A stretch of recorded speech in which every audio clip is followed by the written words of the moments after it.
Hello，大家好，今集海哥888聯同全港筍盤為大家推介嘅呢就係映日灣啦。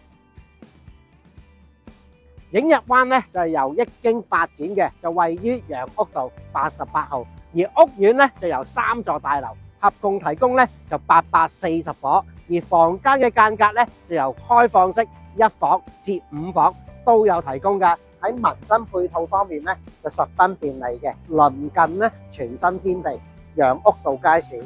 交通方面咧，同樣十分方便嘅，包括咧係可以步行到荃灣西港鐵站，並且咧屋苑鄰近咧就有小巴及巴士總站，可以咧就直通香港、九龍、新界，可謂咧十分四通八達嘅。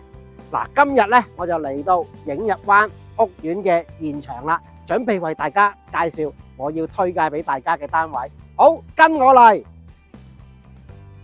咁今日咧我就嚟到映日灣3座中高層嘅 H 室，而呢個單位咧係屬於2房僅存，而實用面積咧高達465尺嘅，而裡面嘅間隔係點咧？好，跟我嚟睇睇。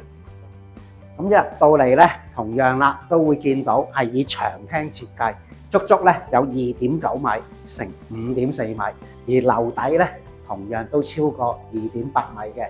咁而露台嘅景觀咧，同樣都係向南嘅。咁其他嘅房間間隔咧，都跟我嚟睇睇。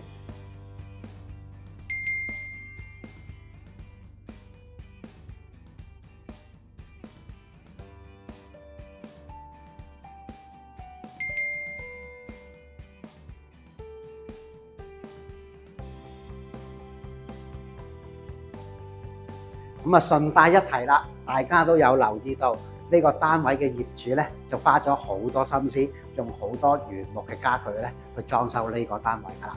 如果大家對呢個單位有興趣，記得訂閱我哋全港筍盤及關注我海哥888。好，下集見，仲要撳埋鐘仔，咁我哋嘅一手資料咧就可以即時知道噶啦。